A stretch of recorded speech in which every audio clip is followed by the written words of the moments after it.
guys, good afternoon. Welcome to my vlog. Yes guys, kanang i-explain ko sa inyo guys kung ano talaga ang trabaho ko araw-araw. Bakit daw ako mag-live sa Facebook? So, yan yung tanong sa isang tao na nag-comment sa posting ko, sir. Ganito po yan, sir. Nagla-live ako, sir, kasi naghahanap ako ng mga taong pwedeng mag-apply sa shipping company.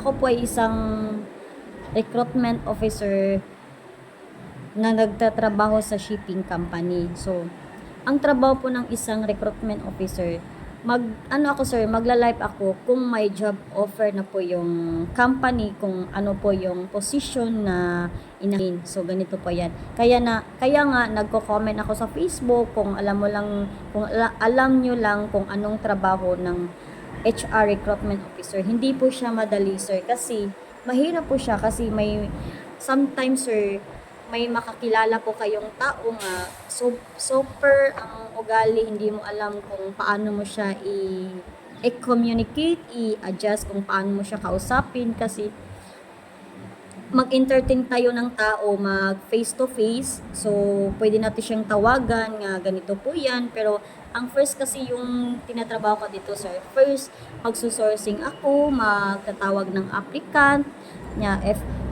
If available po yung applicant, sir, dyan na po, sir, dyan na po kayo i-invite ng interview kung taga saan kayo. So, if available na siya, so pwede ko siyang tawagan kung available pa siya mag-onboard, kung hindi pa siya naka-onboard. So, yan po yung process natin kung paano mag-apply. May nagsasabi sa akin, hindi ba mahirap mag-apply dyan, ma'am? Hindi naman siya mahirap, basta ang sabi ko sa inyo, mag-comment lang kayo sa Facebook, i-add nyo ako para ma-assist ko kayo kung paano mag-apply sa isang shipping company. So, ako po yung mag-i-entertain sa inyo kung paano kayo pumunta sa office, paano kayo mag-apply. Ang first talaga dito, sir, initial interview. So, hindi naman pwedeng walang interview kasi diyan natin malalaman kung pasado po yung tao, yung ina-applyan niya, kung pwede siya sa ina-applyan niya. So, yan sir, mag-initial interview. Pagkatapos ng initial interview, after that, sir, dyan na malalaman, sir, kung pwede kang ma-hire sa company. Pagtapos ng interview, tatawagan ka namin, sir, okay na, pwede ka nang ma-hire, kailan po kayo available. So, yan po yung first nating step gagawin, sir, pag mag-apply tayo. So, yan, ano namin yan, i-discuss yan kung anong mga requirements mong kulang. So, yan, sir, may onboarding ka na. After ng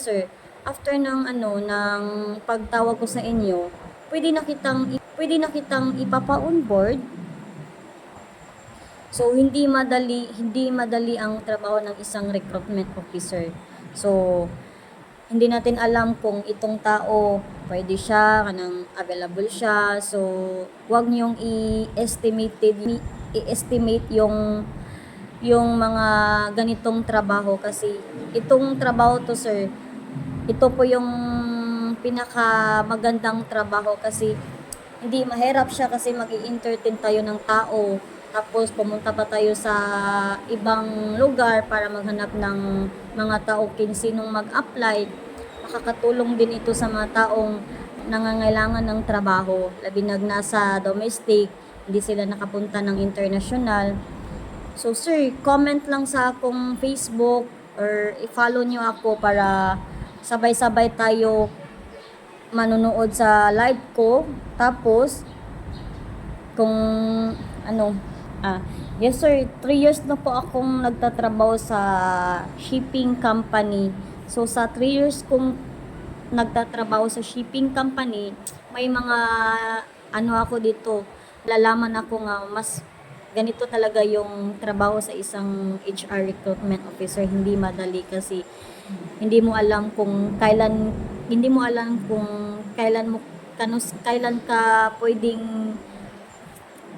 Pero ito po yung pinili kong trabaho, sir, kasi mas maganda to kasi office, kasi dito mo malalaman kung anong trabaho ng isang HR. Sabi nila, ay, nag-ano lang kayo ma'am, mas maganda yung trabaho nyo kay nasa opisina kayo, HR kayo dyan, malaki yung sahod nyo. Hindi sir, hindi malaki yung sahod. Ang pinakalindot lang dito sir, marami kang malalaman kung anong trabaho ng isang HR. So, dyan natin malaman kung anong trabaho ng isang HR. So, wag niyong i-estimate yung mga taga HR kasi si HR, siya po yung pinakaunang lapitan nyo if mag-a-apply kayo si recruitment. So, yan sir, gusto ko talaga mag-recruitment kasi gusto ko mag-entertain ng tao, mag-usap. So, anong proseso ang pag-a-apply kung mag-apply kayo ng ibang company. So, mauna sir, wag niyong i-ano yung HR nga, ay maganda yung trabaho niyo diyan ma'am kasi HR kayo, ay ko dyan, hindi sir, hindi madali yung trabaho namin kasi marami kaming ma-entertain na tao.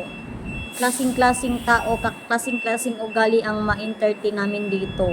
So, magpapasalamat na lang kayo kasi may mga HR po tayong magandang nag-i-entertain sa iyo kaysa mag-a-apply kayo sa gawas, hindi kayo mataga doon, labi na yung nasa Manila. So, kawawa yung mag-apply doon sa Manila, yung mga nag-apply ng international. Hindi sila matagad sa Gardon, sa office, kasi bawal yan sa international, yung pa sip-sip-sip-sip, bawal yan. So, ang ano ka lang dito, sir, kung gusto nyo talaga mag-experience as a HR, i-try nyo sir, i-try nyo mag-apply ng shipping company, dyan nyo malalaman kung ito talaga yung HR, hindi talaga madali kasi sila po yung pinakaunang lapitan ng mga tao. So, hindi madali yung trabaho namin dito sir. So, sa atin lang dito sir, respeto lang, respect lang sa usag-usa sir kay dili man nato ma-control ang ubang mga tao. So ako kanang dugay na ako nagtrabaho sa isang shipping company pero daghan na kay kog na naagian nga challenge, trials, daghan na sir. Nakahilak pa jud ko aning first jud na ako nagtrabaho HR. Mahadlok ko mo entertain og tao kay yun no na kanang wala koy confidence ba, wala koy kanang ano unsay tawagan na, wala koy idea unsaon pag-atubang og tao kay bis klasing-klasing tao imong matubang. So karon sir nagpasalamat ko kay kanang nakaya na ako sa 3 years na ko pagpanarbaho sa HR nga department. So gusto pa ko mo explore og lain pero unya na kay kanang ganahan pa man ko ani nga trabaho. So usa ni sa dream na ko sir nga ganahan ko mo trabaho og office. So ganahan ko makigstorya og tao, bisag maglagot na ka, ganahan jud ka makigstorya kay yun na mao man imong gikuan nga trabaho pero nagpasalamat ko sa Ginoo kay iyan ning gihatag sa kuha. Mo na kamong mga apply, mga seaman, so dili gyud ninyo i-estimate ang mga taga HR kay ang mga taga HR sir mao nay pinaka lindot mo pangga og tao og crew kay kung walay HR sir dili mo ka-apply o katong mga seaman nga ganahan mo apply og inter-island, international. So ayaw ninyo i-estimate ang itaga HR kay mao nay first ninyong nakatabang ninyo, sila ang mo-assist ninyo kay naa magwi ubang crew diri nga mga hilason. So ako lang ning answer ha gi-explain kay naagi man gud ni nako, wala ko sa ingon nga nang hambog ko unsa akong trabaho. So katong mga first timer or bag-o pa nga ganahan mo trabaho HR, so okay na laban lang kanang first ra ang lisod ana sir. Ma'am, first ra ang lisod kay maabot ang panahon nga kanang hanas na kay kamo tubag mo, istorya mo at tubang og tao. Imura na silang kuanon, mahadlok na. Pero so dito sir, ito yung trabaho ko HR recruitment. Magso-sourcing ako sa Facebook, magtatawag, magso-sourcing ako sa ibang company, sa labas, kahit saan para makakita lang ako ng crew. Yan yung trabaho sa isang HR. Ano to ma'am, sir, ako nang gi-explain kung unsa akong trabaho. So sa nakarelate aning video, palihog lang kog share para makabaw sila kung unsay trabaho sa isang HR isang HR recruitment officer. Mo na akong trabaho matag adlaw, balik-balik ra siya. Balik-balik ra siya, umatakag sayo, umatok sa trabuhan, balik-balik ra yung trabaho. Pero ang nakalindot ani sir, kay nakay makaila nga mga laing-laing tao. So, nanakay confident nga mo istorya ka sa imong nakaila nga mauna sir, pero ayo jud ninyo i-estimate ang mga HR. Panggaa gyud ninyo kay mao nay usa ka way nga makapot ang inyong mga pangandoy.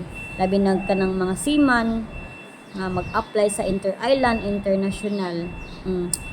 Mao na respeto lang gyud kay naaman na sa atong giskulahan nga dapat kabaw ka mo respeto sa imong usag-usa, sa inyong isig-usa. So mao na to guys, akong podcast, akong live, so akong video. Happy Valentine's ninyong tanan sa mga taong nahigugma sa ilang mga sawa, sa ilang mga uyab, sa ilang mga friends, sa ilang mga ka-workmate. So padayon lang ta guys. So ampo lang ta sa Ginoo nga tagaan patag maayong lawas. So happy Valentine's ninyong tanan. See you.